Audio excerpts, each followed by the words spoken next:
Comme ça. On peut tout faire.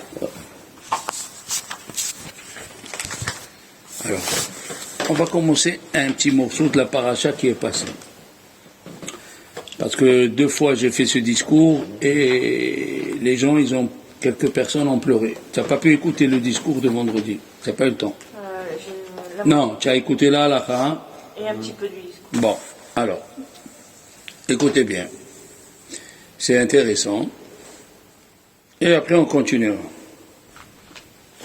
La paracha qu'on a lue s'appelle Acharemot Shene Bene Aaron. Après la mort des 2 enfants d'Aaron, Vayamutu, ils sont morts. Vous avez vite compris que la Torah ne se répète pas. Elle a dit Acharemot, après la mort des enfants d'Aaron, ils sont morts. Combien on meurt? Combien on meurt 2 fois? Une fois. On ne meurt pas 2 fois. Et la Torah ici, elle écrit Acharemot, Shene Bene Aaron, Vayamutu. 2 fois. Le Zohar, il dit, pourquoi ils sont morts 2 fois? Parce qu'ils n'ont pas laissé une descendance. C'est très important, quelqu'un qui laisse une descendance. Et je vais vous expliquer un peu en résumé. Vous allez comprendre ce que c'est. Il y a un grand rav, il s'appelle Rabbi Yehuda Aftaya. Vous ne connaissez pas. Bien sûr, moi je suis là pour vous transmettre ce que j'ai appris. Nous sommes dans la Torah que des transmetteurs, Madame Elbaz. Que des transmetteurs. Ce qu'on a, on le donne. Et vous donnez aux autres. C'est pour ça que la Torah, elle ne change pas. Elle ne change pas.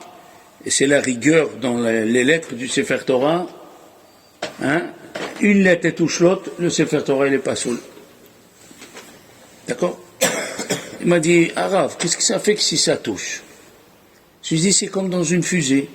Un fil qui touche un autre fil, la fusée, elle ne décolle pas. C'est comme ça.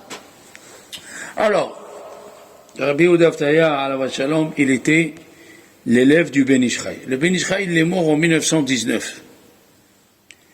D'accord? Le Ben Ish Chai, une âme très spéciale, qui est descendue du ciel et qui a écrit 73 livres. Alors, regardez ce qu'il a fait le Ben Ish Chai, s'il vous plaît, pour vous prenez, vous imaginez qui c'est ce bonhomme. Il a jeûné 7 ans. Tous les jours, il jeûnait. Pendant 7 ans. Il a dit, comme la Torah elle a dit, 6 ans tu jeûnes et la 7e tu es libre, il a jeûné 7 ans pour que le Yitzhara, il s'en va de lui. Donc c'était une âme un peu spéciale. Et il avait un élève qui s'appelle Rabbi Yehuda Aftaya. Il avait plusieurs élèves, mais cet élève, il a écrit une explication sur le Zohar qui s'appelle Bethlehem Yehuda. Il a écrit un commentaire sur le livre du Zohar de Rabbi Shimon bar Yochai qui s'appelle Idei Azuta, que nous allons lire le soir de Shavuot, si Dieu veut. Nous allons vers un mariage. Hein? Là, on est sorti d'Égypte et là, on se prépare comme une mariée qui se prépare pour aller se marier avec Dieu. On a appris les dynimes du mariage du mont Sinaï. Dieu nous a mis la montagne sur la tête. C'est ce qu'on fait aux mariés, on leur fait la choupa. On était debout, c'est écrit qu'on était debout. On se lève au moment de Khatan Vekala.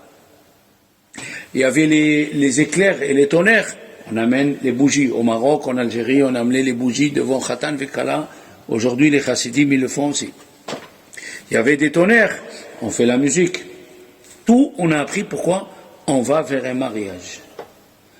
La différence, c'est que une femme, d'après la Torah, elle se prépare 7 jours.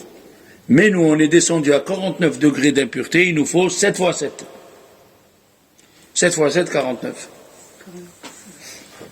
Qu'est-ce qu'il y a? Je sais que je ne suis pas fort en maths, mais là, 7 fois 7, 49.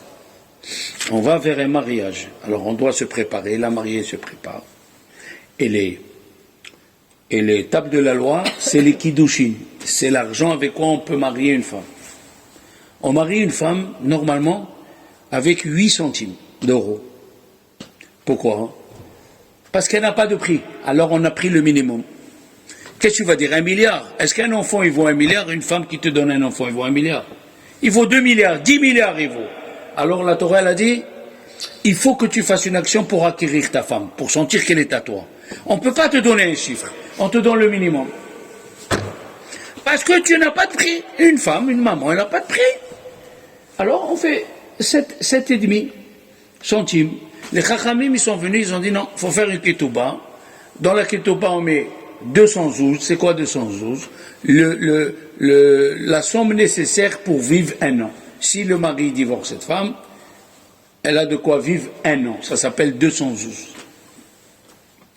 Maintenant, si tu veux ajouter, au Maroc, ils ajoutent, vas-y, pourquoi? Parce qu'ils disent, moi, je ne vais jamais divorcer de ma femme. Plus tu ajoutes, plus tu as peur de divorcer. Le Rav Rumi, quand je me suis marié, 212, à l'époque, ça faisait 20 000 francs.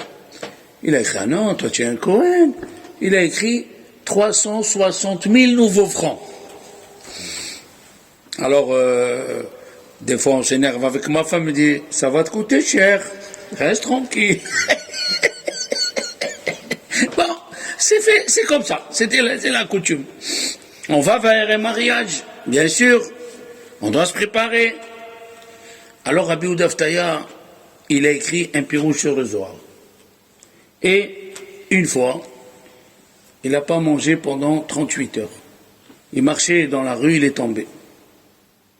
Hypoglycémie. Tu ne manges pas. Comme elle disait ma mère, qu'est-ce qui tient le corps? Alors je disais à ma mère, les pieds. Elle me dit non, c'est le ventre. Si tu ne manges pas, même les pieds, ils n'ont pas de force. Tu as compris? Des fois, on veut oublier. Mais moi aussi, des fois, je sors, je travaille. À 4 heures, je sens ma tête. Monsieur, faut manger. Faut manger un peu. Alors, il est tombé, il s'est évanoui. Il raconte que quand il est tombé, il s'est évanoui. Il est venu dans le rêve, Rabbi Hanina ben Dosa. Je ne sais pas si vous connaissez Rabbi Hanina ben Dosa. Dans les yeshivot, tout le monde connaît l'histoire de Rabbi Hanina ben Dosa. Rabbi Hanina ben Dosa, il n'avait pas de quoi manger, il vivait avec 1 kilo de caroube Corinne de vendredi à vendredi. Il ne faisait même pas kidouche. 1 kilo de caroube. Il n'a jamais respecté. Et qu'est-ce qu'elle a dit, la Gemara? Kol haolam kulo nizon, le monde entier il se nourrit, bishvil Hanina beni, grâce à Rabbi Hanina. Entre parenthèses, ça veut dire chaque souffrance que tu souffres, tu dois savoir, c'est un capital pour tes enfants. Tu souffres et tu acceptes et tu pries, eux aussi ils vont être éprouvés. Ça c'est sûr, ça n'existe pas une personne qui n'a pas d'épreuve dans le monde. Mais grâce à ton mérite, et d'où on le sait, les Chachamim me disent quand on perd le père ou la mère, il commence les problèmes. Et quand on perd les deux, alors là il y a les gros problèmes. Pourquoi? Parce qu'on vivait grâce au mérite de nos parents. D'accord? Alors Rabbi Yehuda Aftaya, il était par terre, il est venu le voir dans le rêve. Rabbi Hanina ben Dosa lui a dit, qu'est-ce que tu es en train de faire, Tminik? Moi, je vivais avec 1 kilo de caroube par semaine, ma femme et moi, et toi, ça fait à peine 36 heures que tu n'as pas mangé, tu es tombé par terre, allez, lève-toi. Il s'est levé très fort. Mais qu'est-ce qui lui est arrivé? Quand tu souffres pour la Torah, c'est obligatoire que tu as la récompense. La personne qui voyait, il devinait ce qu'elle a dans la tête. Il savait ce qu'elle avait dans la tête. Et un vendredi, écoutez bien, un vendredi, il rencontre le fils du Ben Ishai. Allah va shalom, Rabbi Yaakov. Rabbi Yaakov Haïm. Rabbi Yaakov Haïm. Il est venu, il l'a vu, il lui a dit, viens ici. Tu as l'intention de jeûner Shabbat, parce que tu as fait un mauvais rêve. Quand on fait un mauvais rêve, et on est angoissé, il faut jeûner Shabbat. Je vais vous dire quel rêve après. 3 rêves, si tu les fais, tu es très angoissé, tu dois jeûner même Shabbat. Ça veut dire une guézira sur toi. Par exemple, quelqu'un qui rêve qu'il a perdu une dent. La dent, c'est l'os le plus dur du corps, plus fort que les os. Ça veut dire le dernier mérite que tu avais, il est tombé. Il faut jeûner Shabbat. Si tu te lèves angoissé, le Shabbat matin. La deuxième chose, si tu rêves qu'on est dans la Neila de Kippour, Tu es là, qui pour à la synagogue et tu entends, allez, c'est l'année là, c'est l'année là. Ça veut dire que Dieu t'a pas encore pardonné les péchés de l'année d'avant. Il faut jeûner, même qui pour. Si tu te lèves angoissé. La troisième, si tu rêves que tu as fait tomber un Sefer Torah ou un Sefer Torah qui brûle. Ça veut dire que ton nom est effacé, parce que chacun de nous ici, le début de son nom, il est écrit dans le Sefer Torah. C'est pour ça qu'on dit à Kippour ou à Rosh Hashanah, écris-nous dans le livre de la vie. Quel livre? Il y a un Sefer Torah spirituel dans le ciel où chacun il a son nom. Chacun il a son nom en hébreu. D'accord? Comment vous appelez-vous en hébreu? Esther. Esther. Aleph. Il y a un Aleph dans la Torah qui te concerne. Moi je m'appelle Shalom, il y a un Shin, je ne sais pas où il est. C'est pour ça que quand on ouvre le Sefer Torah, Arizal il dit il faut aller voir la lettre qui concerne ton nom. Tu t'appelles Shalom, tu vois le Shin. Tu t'appelles Ruben, tu vois le Resh. Tu t'appelles Dan, tu vois le Dalet. Pour recevoir la lumière du Sefer Torah de Dieu. Alors ça, c'est les trois rêves que si tu les fais vendredi soir et tu te lèves Shabbat matin, tu jeûnes, à plus forte raison la semaine. Mais, il a dit Rabbi Shimon bar Yochai, avant de mourir, celle ou celui qui fait les trois séoudot Shabbat avec du pain, elle rêvera jamais un rêve où il faut qu'elle jeûne la journée. C'est extraordinaire, hein? Grâce à Dieu, depuis l'âge de 21 ans, depuis l'âge de 20 ans, je fais la Séouda Shlichit avec le pain. Et j'ai jamais rêvé un rêve où il faut jeûner le Shabbat. Baruch Baruch Shem. Comme il a dit Rabbi Shimon bar Yochai. Alors, Rabbi Yehuda Aftaya, il a vu le fils du Ben Ishraï. Il lui a dit, viens, tu as l'intention de jeûner demain Shabbat, tu as fait un mauvais rêve. Il le regarde, mais je ne l'ai dit à personne. Il a dit, moi je sais ce que tu veux jeûner. Il a dit, oui, parce que j'ai fait un mauvais rêve. Il lui dit, Rabbi Yehuda Aftaya, je vais te dire le mauvais rêve que tu as fait. Il lui a dit, quel mauvais rêve j'ai fait? Il lui a dit, tu as rêvé ton père qui est le Ben Ishraï, qui a dormi avec une jeune fille, très belle jeune fille, avec des beaux habits, et qu'il a dormi avec elle. Il a dit, oui, c'est un mauvais rêve. Mon père, il est saint. Mon père, il jeûne. Mon père...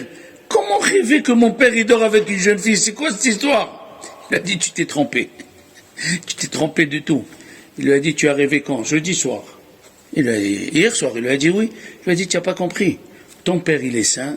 Il est tellement saint que la Neshama Yetera, vous savez ce que c'est la Neshama Yetera? Tous les vendredis, pour supporter la Kedusha de Shabbat, Dieu nous donne une deuxième âme.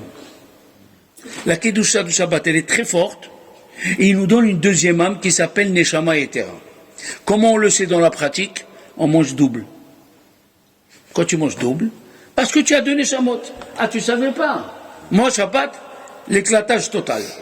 Parce qu'il y a une Neshama Yetera, une deuxième Neshama. Et il y a qui disent, selon le Zohar, d'où on sait que tu as une Neshama Yetera, il dit le Rav Dessler, tu as envie d'étudier plus que la semaine. Tu as envie d'ouvrir les livres, tu as envie de raconter les livrets Torah, tu as envie. Il a dit, tu te trompes. Ton père, il est tellement saint que la Neshama Yetera qu'il reçoit, elle est très très haute, et pour montrer qu'elle est très haute, on t'a montré une Miss Monde, parce que c'est la plus grande beauté qui existe sur cette terre. Il lui dit alors, j'ai pas besoin de jeûner. Tu n'as pas besoin de jeûner, monsieur. Quand est-ce qu'elle vient, la Neshama Yetera? Il dit le soir, l'après-midi, avant Shabbat, tu as un coup de barre. Tu as envie de dormir. Comment Dieu il a donné la Neshama à l'homme? Il a endormi, il lui a donné la Neshama. Eh bien, la Neshama de vendredi, elle vient vers le soir, quand tu es fatigué, tu dors comme ça, 1 minute, 2 minutes. Quand tu somnoles, elle vient, la Neshama Yetera, elle rentre en toi. Celui qui dort pas, celui qui reste actif l'après-midi, le vendredi soir, il dit le soir, la Neshama Yetera, elle rentre pas chez lui. Le Baal Shem Tov, alav shalom, il avait un lit à la synagogue, à côté de la synagogue, où après Mincha, le vendredi soir, et le Baal Hatanya, pareil, il montait sur le lit, il dormait 1 heure. Pour que la Neshama Yetera, elle descend. D'accord? Donc si vous êtes un petit peu fatigué, ou vous voyez que vous somnolez les vendredis après-midi, laissez-vous aller. Ne résistez pas. Laissez-vous aller, il y a la Neshama Yetera qui vient. Alors le fils, il était content, il ne va pas jeûner. Hein? It's good. Le lendemain, il est venu manger chez son père. Et il voulait parler ce qu'il a rêvé, ce qui lui est arrivé, ce qu'il a dit Rabbi Yehuda Aftaya. Qu'est-ce qu'il lui dit son père, le Ben Ishai, Rabbi Yosef Haïm? Il lui a dit, tu diras à Rabbi Udaftaya, mon élève, c'est pas parce qu'il lit dans les pensées des gens, il doit tout raconter. Qu'est-ce que vous avez compris? Que le Ben Ishai connaissait tout ce qui s'est passé avant que son fils il lui raconte. Tellement il était fort. Tellement il était fort. Et ce Rabbi Udaftaya, il a dit une chose terrible. Il a dit, voilà, il y avait à Bagdad, Mademoiselle Esther, à Bagdad, tu connais aussi Bagdad, en Irak, c'était plein de juifs, Baruch Hashem. Il y avait à Bagdad un homme qui n'avait pas d'enfant. Ok, il n'avait pas d'enfant. Qu'est-ce qu'elle lui a dit, sa femme? Bon, on est riche, on n'a pas d'enfant, on est très riche. Viens, on va faire des actions, viens, on va faire des choses. Il a construit une yeshiva, il a construit une maison pour les filles, qu'ils apprennent un métier, qu'ils apprennent la Torah. Parce qu'avant, tout s'apprenait à la maison. Hein? On apprenait à lire par la mère. Aujourd'hui, c'est fini. Aujourd'hui, malheureusement, ça fait 1 siècle et demi, les mamans, ils apprennent juste à cuisiner à leurs filles. C'est pas que c'est leur faute, mais les générations ont diminué. Avant, maintenant, il ne leur reste que les coutumes. Ah, à Purim, on fait la poule. À Sukkot, on fait le coq. À Hanouka, on les marie. Bon, c'est comme ça. Hein? Il reste des coutumes. Attention, les coutumes ont gardé les gens dans la Torah aussi. On ne dit pas le contraire. Mais il a disparu l'enseignement. La maman, elle apprenait à lire à la fille, elle lui apprenait l'histoire, les Nevi'im. D'accord? Il a fait une école pour filles. Il a fait une école pour garçons. Il a fait une école pour apprendre un métier. Il a fait une synagogue. Il a fait une yeshiva. Et tous les mois, il donnait au rabbin qui le fréquentait une enveloppe bien chargée. C'est pas mal, hein? C'est pas mal, hein? Et voilà que ce monsieur, il est niftar, il est mort, le pauvre. Comme tout le monde, on est appelé après 120 ans, hein, le plus loin possible. Après 120 ans, à partir. L'essentiel, qu'est-ce que tu as laissé? Pas apprendre à sa fille comment faire le mot, tout ça, mais chez le bon Dieu, il s'en fiche complètement. Quel enseignement tu as appris à ta fille, à ton fils? Et là, ils ont dit à Rabbi Udaftaya de monter et de faire un discours pour le défunt. Il a parlé ce qu'il a fait, ce qu'il n'a pas fait, et après il finit avec cette phrase. Il a dit, vous voyez, tout ce que je viens de dire, c'est rien par rapport s'il avait un garçon qui lui aurait fait Kaddish. Il aurait eu un enfant qui lui aurait fait Kaddish, il aurait sauvé de tous les problèmes dans notre monde. Un enfant qui fait Kaddish, vous ne pouvez pas vous imaginer quel bien il fait à sa mère et à son père. Les niftarim, ceux qui sont morts, ils attendent le Kaddish. Ils attendent ce Kaddish. Un Kaddish, il vaut de l'or. On ne peut pas s'imaginer ce que c'est le Kaddish pour le papa et la maman. Il a raconté ça, c'est pour vous donner l'importance du Kaddish. D'accord? On aurait pu allonger pour dire qu'est-ce que c'est le Kaddish, mais sachez que c'est très très très important. Il a écrit un livre, un jour si vous voulez on le fait, il ne faut pas avoir peur. Il s'appelle Ma'aruchot Mesaprot. Qu'est-ce que les âmes y racontent dans l'au-delà? Lui, c'était un spécialiste de réincarnation. Qu'est-ce que c'est réincarnation? Je vous explique. Une femme ou un homme, d'un coup il s'évanouit et la bouche est ouverte, la langue elle ne bouge pas et il sort une voix de la gorge. C'est quelqu'un qui est rentré en lui. La Gemara elle raconte de ça. Oui, ça s'appelle un gilgoul. Pourquoi il est rentré dans ce corps? La Gemara elle dit parce que ce corps, dans la semaine, il a fait un grand péché. Alors Dieu il choisit ce corps pour le punir, qu'il rentre une âme qui est en train d'errer. Sachez que ceux qui sont tzadikim, ils vont au Lamaba. Ceux qui sont des juifs normaux, mais qui ont fait des péchés, ils passent par le Guéhinam 12 mois. Et grâce au Kaddish du père, que fait le fils, il les fait raccourcir et les faire sortir de Guéhinam. Et il y a malheureusement qui ne rentrent même pas à Guéhinam, ils errent. Il y a qui ont eu 120 ans en train d'errer, ils ont 4 anges qui les frappent à chaque instant parce qu'ils ont eu le temps de faire Teshuvah, ils ne l'ont pas fait. Ils ont mangé des produits interdits, ils ont profané Shabbat, ils ont fait des relations avec des femmes interdites. Les rabbins, ils ont écouté les rabbins qui leur ont dit « Allez, retournez », ils n'ont pas voulu. Maintenant, tu payes. Et quand est-ce qu'ils ont un repos? Quand un corps il a fait un péché, Dieu il donne la permission que tu rentres le temps, tu te reposes. Alors qu'est-ce qu'il fait Rabbi Yehuda Aftaya? Dans ce livre-là, moi je l'ai lu entièrement. Moi, j'ai pas peur parce que ces âmes, ils attaquent que des gens qui sont mauvais, comme eux. Quelqu'un qui fait Shabbat, qui mange kasher, qui met tefillin, il télim, il aide les rabbins, il donne de l'argent aux pauvres. Ils ont peur de cela, ils les attaquent pas.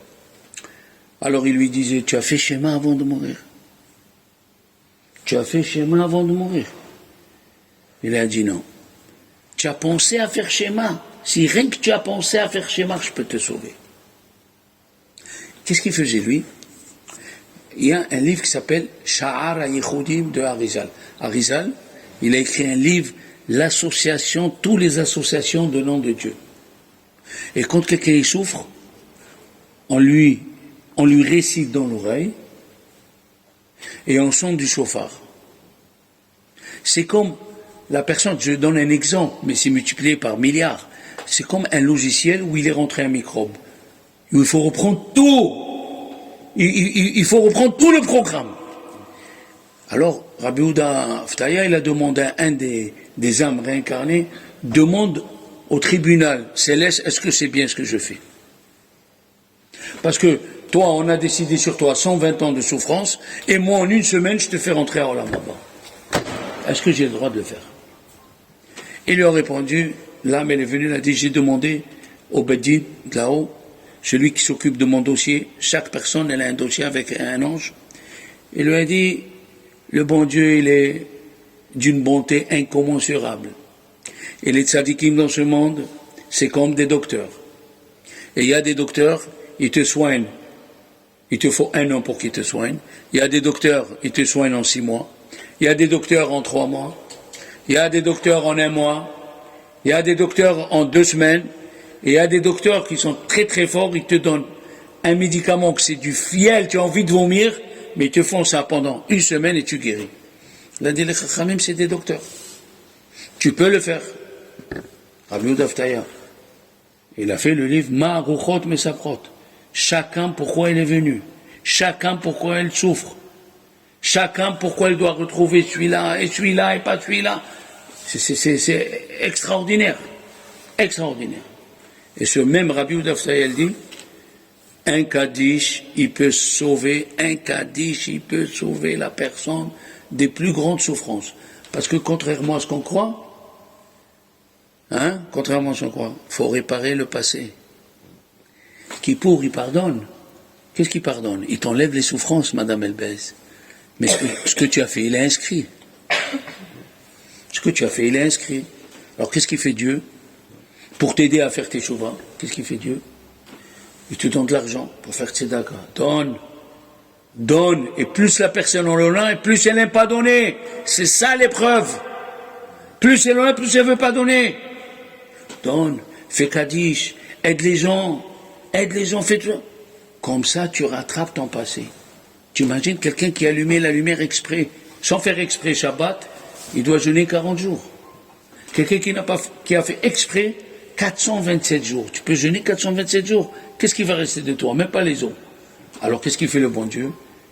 Il nous juge selon la situation où il nous a mis. Tu as de l'argent. Maintenant tu fais Shabbat, tu as de l'argent, rattrape. J'ai fait ce discours-là à la synagogue de Sainte-Marguerite, les gens ils sont venus en train de pleurer. Arabe, on peut rattraper? Tu peux rattraper. J'ai pas fait le Kaddish toute l'année quand j'ai perdu ma mère. Maintenant, qu'est-ce que je peux faire? Tu peux rattraper. Tu es encore vivant, tu rattrapes. Fais la Haftara, donne de l'argent à la Tzedaka. Tout est rattrapable, mais ne pas attendre. Ne pas croire qu'on a devant nous 120 ans. Non. Alors, ça c'est pour le début du cours de dire pourquoi Nadav et Avihu, qui étaient des grandes personnes, Nadav et Avihu qui étaient des grandes personnes, eh bien ils n'ont pas eu quelqu'un, ils sont tellement grands Nadav et Avihu, que la Torah elle raconte 4 fois qu'ils sont morts. Pourquoi tu me racontes 4 fois? Nadav et Avihu, écoutez bien, d'après la Kabbalah, ils étaient de l'âme du côté de Caïn. Il y a eu Adam Arishon, elle dit Evel, il avait 2 enfants, Evel et Caïn. Evel, il laisse des enfants, il crée des enfants dans le ciel. Et Caïn, il crée des enfants dans le ciel. D'ailleurs, Moshe Rabbeinu, il avait une partie de Evel. Moshe, c'est Mem, Shin, et Mem, c'est Moshe. Shin, Shet, il était la réincarnation du troisième enfant de Adam Harrison qui s'appelle Shet, et He de Evel. Et pourtant, il dit à Rizal que Dieu, il aime ceux qui descendent de Caïn. Pourquoi? Ils ont le côté mal en eux et ils doivent lutter. T'as compris? Quelqu'un qui est gentil de naissance, c'est pas tellement quelque chose d'extraordinaire.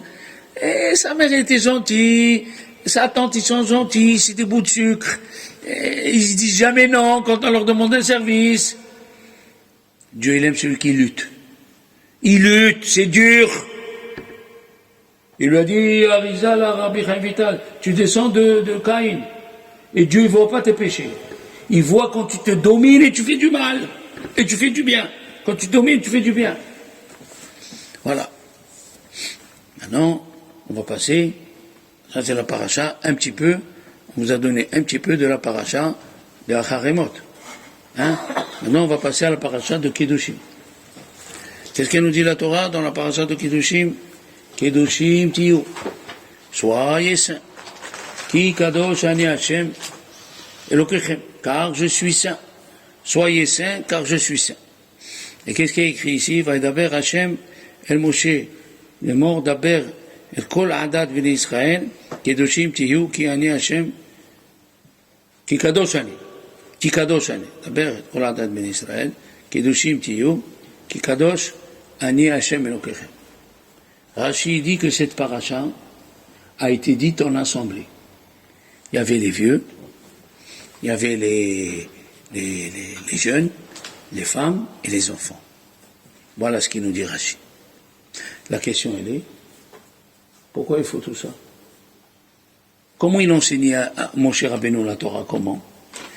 Il recevait le message de Dieu. Après,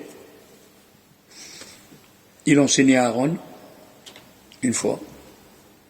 Il enseignait aux enfants d'Aaron, 2 fois.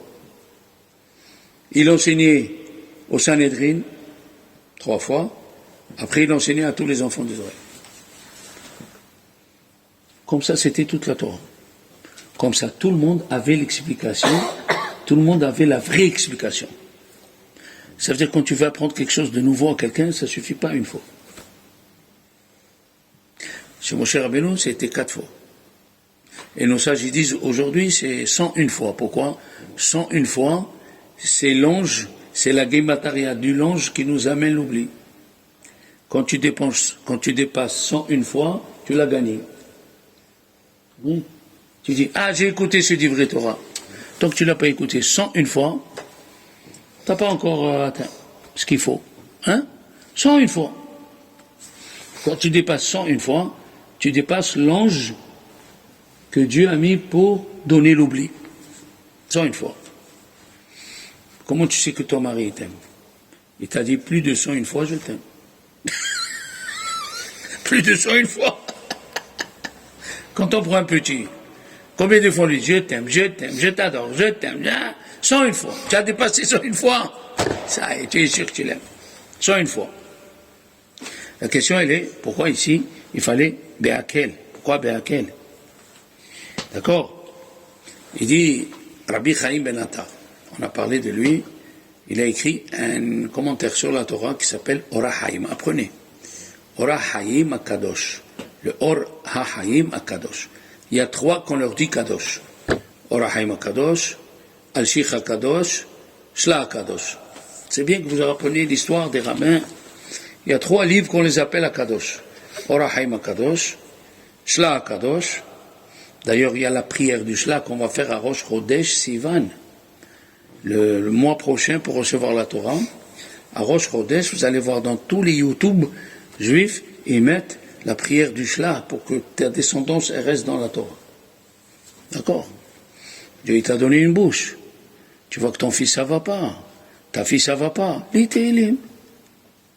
Ne dis pas je peux rien faire, c'est faux. On peut toujours faire. L'Itélim.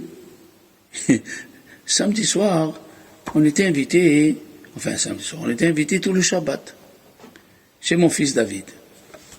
Ma belle-fille, que Dieu la bénisse, a bien reçu, quoi la capote. Tout ce que j'aime sans lui, j'ouvre la bouche et nous met, bon. Ma petite fille, elle lui dit à ma femme, Mamie, quelle mise-mort de Télim il faut faire pour que ma cousine Odaya, elle vienne, elle dort avec moi. Vous écoutez ça? Maintenant, ma fille, j'ai ma petite fille Odaya, elle habite à la Rouvière. Et mon fils, il habite du côté du Michelet. Elle lui dit à ma femme, quel télim il faut faire pour que ma cousine Odaya, elle vienne avec moi, je l'aime. Alors ma femme, elle dit, c'est le 8. Tu vois pas la petite qui lit le 8? Et au milieu du 8, ma fille, elle vient, la petite Odaya, elle a dit, voilà, Odaya, elle veut rester avec sa cousine. La petite, elle lui dit, Mamie, le télim, il marche, le télim, il marche. C'est pas extraordinaire, ça? T'as donné une bouche, prie. Allume une bougie, aujourd'hui c'est Rosh Chodesh, allume. C'est le mois où celui qui doit prendre un traitement, il réussit. Le mois d'Iyar, pourquoi? Iyar, Aleph, 2 Yud, c'est le nom de Dieu, et Resh. C'est quoi? C'est le début des lettres du Pasuk, qui est écrit dans la paracha de Béchalach, Ani Hashem Rofecha, je suis Dieu qui te guérit. Le mois d'Iyar, c'est Aleph, 2 Yud, Resh. Ani Hashem Rofecha. Je suis Hashem qui te guérit. Tu comprends? Alors pourquoi il fallait Orahem Kadosh? Alors Shalom a dit pourquoi il fallait que cette paracha elle soit dite en public. Avec les vieux, avec tout le monde. Il a dit, première réponse, parce que les Juifs, ils ont fauté au Hegel, pendant le Hegel. Dans le Hegel, il y a écrit Vaïchan Sham Israël. Au singulier, Madame Elbez. Israël a campé devant la montagne. Il fallait dire Vaïchanu. Comme dans la paracha des voyages, c'est écrit Vaïsou, Vaïchanu. Vaïsou, Vaïchanu. Pourquoi tu dis Vaïchan Sham Israël? Il dit Rashi, que Ishehad, Belev Ehad, comme un seul homme, avec un seul cœur. Comme un seul homme, avec un seul cœur. Il a dit ça, c'était au moment de Matan Torah. Mais après qu'on a fait le veau d'or, on est devenu individuel. Il fallait ramasser tous les enfants d'Israël d'où cette paracha, comme au mont Sinaï, et écrire au pluriel. Vous avez compris la première réponse? I am repeat.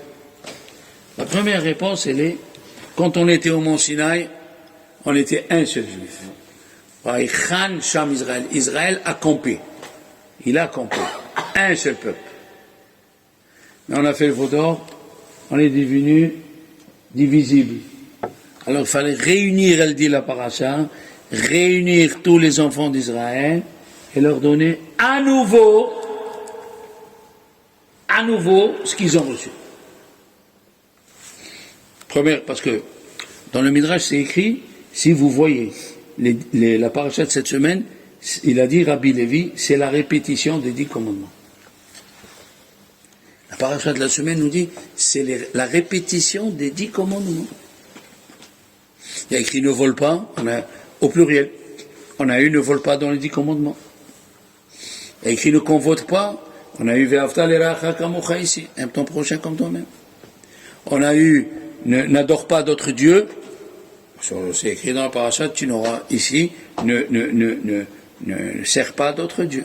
Tout ce qu'on a eu, il y a écrit honore ton père et ta mère, ici c'est écrit respecte mes Shabbats, honore ton père et ta mère et respecte mes Shabbats. Pourquoi on les a écrits à côté? Que si ton père étudie profane Shabbat, ne l'écoute pas. Ça veut dire tout, c'est la répétition. Mais pourquoi? Orachaim Akadosh, il a dit on était un, on est devenu divisible. Il y a un livre qui s'appelle Imre Shammai. Et il a dit, pourquoi Dieu il a répété comme le mont Sinaï? Parce que quand on a fait le veau d'or, qui c'est qui nous a sauvés, Corinne? Moshe. Il s'est mis à prier. Il s'est mis à prier. Et qu'est-ce qu'il a dit à Dieu? Il lui a dit, les 10 commandements, tu les as écrits au singulier, tu me les as donnés à moi, tu n'as pas donné aux enfants d'Israël. C'est la défense, hein. Tu as écrit, tu n'auras pas d'autre Dieu. Écrit, tu as dit, tu n'auras pas à moi. Tu me parlais à moi. Honore ton père. À moi. Tu as parlé à moi. Et ça a fait un alibi aux enfants d'Israël et il les a sauvés de la destruction. Qu'est-ce qu'il a fait Dieu dans cette paracha? Il a dit rassembler tout le monde. Je vais vous le dire au pluriel, tout ce que j'ai dit dans les 10 commandements. Je vais vous le dire au pluriel pour que chacun ici que c'est pour lui. Joli ou pas? Magnifique. Troisième réponse, qui nous concerne. Concerne Mme Elbès, Corinne, moi, tout le monde, qui sommes ici. Pourquoi? Vous allez voir pourquoi. Il a dit Rabbi Yonatan Eibishitz, il y a pendant le deuxième temple, on va appeler ça, ouais, en français je cherche le mot, un groupe qui s'est mis à part. Oui, une secte, voilà le mot. Des juifs, une secte est devenue une secte. Ils ont dit le temple est détruit, on ne mange pas de viande, on ne boit pas de vin, on ne reste pas avec notre femme que le soir où elle va au mikvé, on ne mange rien, on mange des herbes. On se met à part, ils vivaient dans les grottes de Judée. Vous savez que dans Judée, en Judée-Samarie, dans le désert de Juda, il y a des grottes, c'est là-bas où on a trouvé les manuscrits de Qumran. Sachez que vous soyez clair et net, ces manuscrits sont faux. Qu'est-ce que ça veut dire qu'ils sont faux? C'est le cuir, mais c'est des libéraux juifs du deuxième temple qu'ils ont écrit. Parce que le texte des prophètes qu'ils ont trouvé n'est pas le même texte à nous, ils ont changé. Sachez-le, que vous apprenez l'histoire. Le texte qui est écrit dans les livres de Qumran, il est faux, c'est des juifs qui sont devenus une secte. Oui. Alors, il dit Rabbi Yonatan Eibishitz, tu allais croire, hein, Manuel, tu allais croire, et pour sortir des problèmes de la Torah, il faut vivre à part. Il faut vivre à part dans une chambre, je vois personne, je parle avec personne, comme ça j'ai pas de la shonara, je dis rien, je vois rien, j'en vis pas, je passe pas la rue Saint-Fériol, je passe pas au terrasse. Il vient Rabbi Yonatan Eibishitz, il a dit c'est faux. Béakel, tu dois être en assemblée et vivre. Béakel, tu dois être en assemblée et tu dois vivre, parce que la majorité des mitzvot que tu vas faire, c'est grâce à ton copain. Servir Dieu seul, hein? Je veux pas aller, je veux faire la fête toute seule. Je vais inviter personne, c'est pas ça ce que Dieu veut. Non. Dieu veut que tu sois avec les gens et que tu sois saint. Comment? Casse une jarre de vin et que le vin ne sort pas. C'est l'impossible, exactement. On nous demande l'impossible. Hein? Qu'est-ce que c'est bien? Tu te maries avec une femme, tu viens quand elle vient au mikvé, et hop, tu vas, tu la lais, tranquille, tu n'as pas d'histoire, tu n'entends rien. Mais tu n'augmentes pas. Augmenter, c'est quand il y a quelque chose qui est contre toi, et tu sais ce qu'il faut faire. La modestie, tu laisses passer. La modestie, tu comprends ta femme, qu'elle est dépassée. La modestie, tu aimes ta femme. Hein? Ça, elle est venue la Torah nous dire. La Torah nous dit, Béhakel. Il faut que tu restes dans la Torah, mais avec tes amis. Vous savez, il y a une histoire très connue. On a parlé de ça, mais ça revient ici.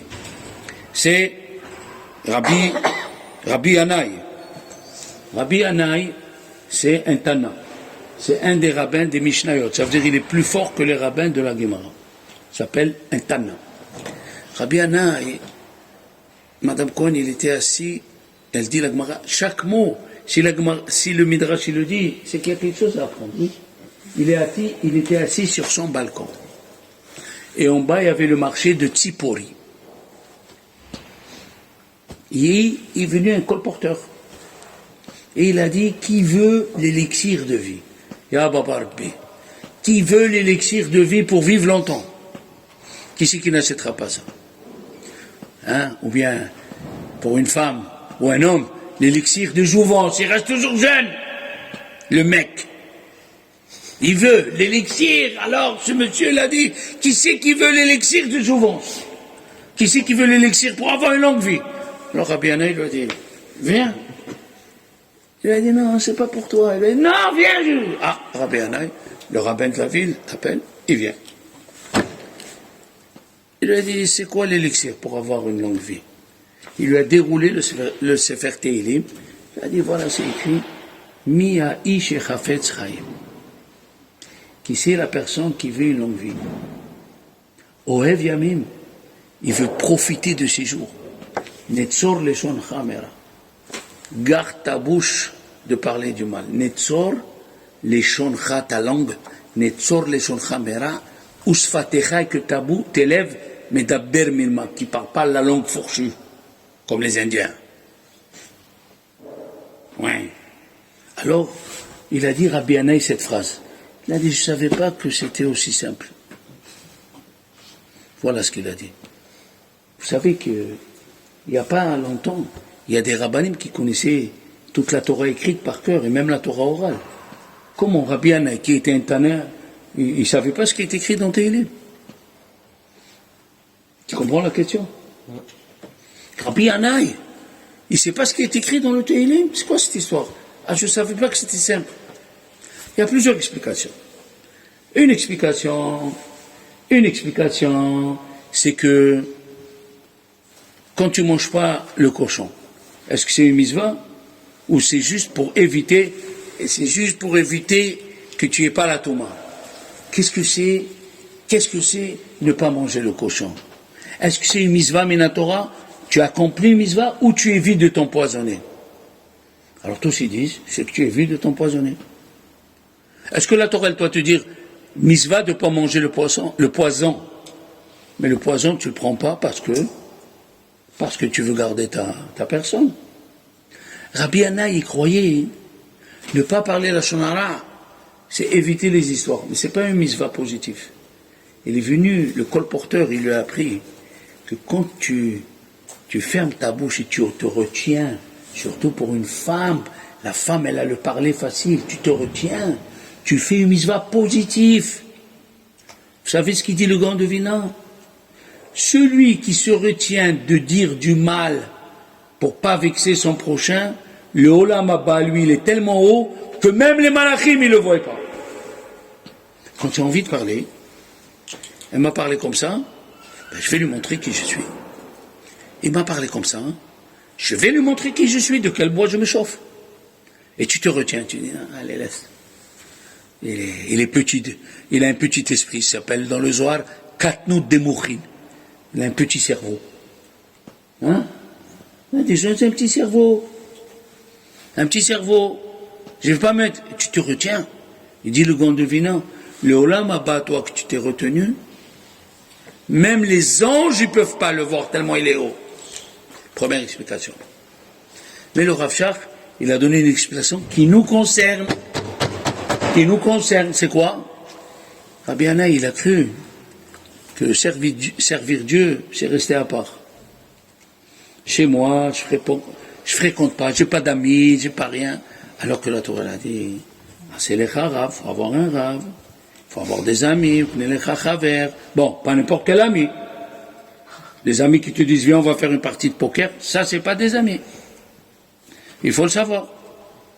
Les amis, viens, je vais amener un Rav chez moi, il va faire un cours. Allez, viens.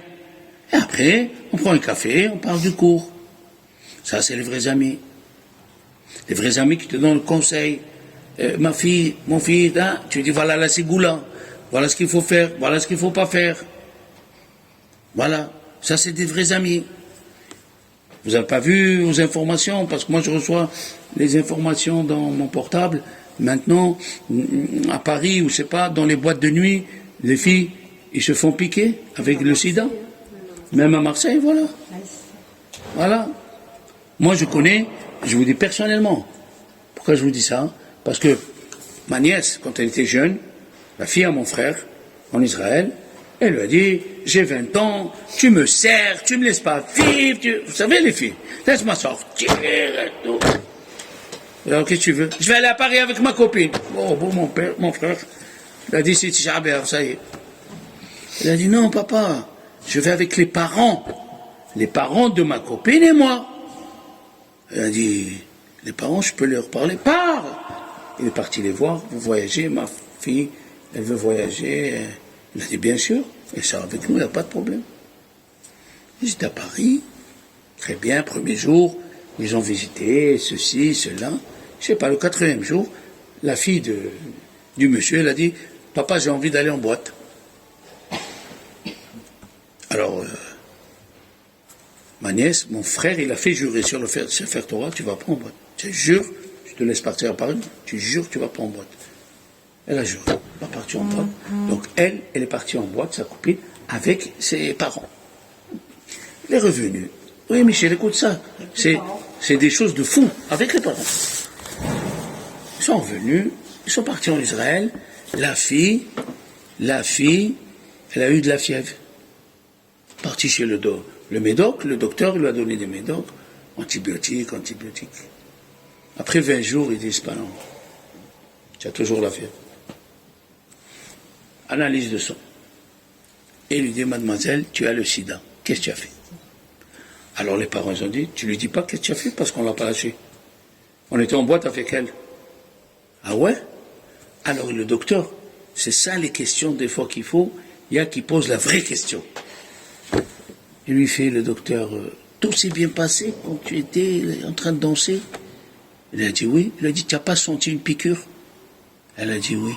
Il a dit, ben, ils t'ont piqué avec une seringue contaminée. Il y a combien de temps ça? Ça, il y a à peu près 15 ans. Là, ça revient. Ça revient. Oui, c'est vrai, c'est vrai. Hachem Ismor, mais il te dit comment être chômeur. On ne peut pas imaginer qu'on va se faire. Eh ben oui, lui, il te dit, ne va pas là-bas. Voilà. Les Chachamim, ils te disent, c'est pas un endroit pour un juif, pour une juive. Alors tu te réveilles. Alors tu vois que les conseils de Chachamim, c'est des conseils. Oui, il faut se priver 15 ans, 20 ans, ne pas arriver à une situation pareille que c'est fini pour toi. Toute ta vie, les comprimés, toute ta vie à l'hôpital. Pourquoi? Kedoshim Tiyou. Alors, Rabbi Anna, il a cru d'être seul. Je suis seul, je suis protégé. Non, tu ne peux pas vivre seul. Béakel, tu dois vivre avec tes enfants, avec tes amis, et quand même, tu peux arriver à la Kedusha. Nos Chachamim, ils disent, il a dit un rab, il s'appelle Rabbi Chaim, le Imre Chaim, Rabbi Chaim Mivizhnist. Il peut jeûner en mangeant. Oui. Il peut jeûner en mangeant. Vous savez c'est quoi jeûner en mangeant? Non. Aravad, qui habitait la Provence, Rabbi Abraham ben David, par où la Kabbalah est passée. Il recevait un avis tous les soirs, il étudiait avec lui. Il a dit on peut jeûner en mangeant. Vous savez c'est quoi? Tu as une assiette, tu manges une partie, tu laisses une partie. Celui qui fait ça, il dit à Ravad, ça s'appelle il a jeûné. Il a jeûné, il a cassé son envie. On peut jeûner en mangeant. Mais attention, il ne faut pas faire comme il dit à Ramban. Qu'est-ce qu'il dit à Ramban? Rabbi Moshe Bar Rahman. Il a dit, c'est quoi Kedoshim Tiyou, Emmanuel? Naval Bishut Torah. Il est idiot, imbécile entre les mains de la Torah. C'est quoi être idiot, imbécile entre les mains de la Torah? Écoute ça, Corinne. Écoute ça, Michel. Il mange la viande qui a été égorgée par Moshe Rabbeinu. Tu as plus kasher que ça? La viande, elle est chalak, Bet Yosef.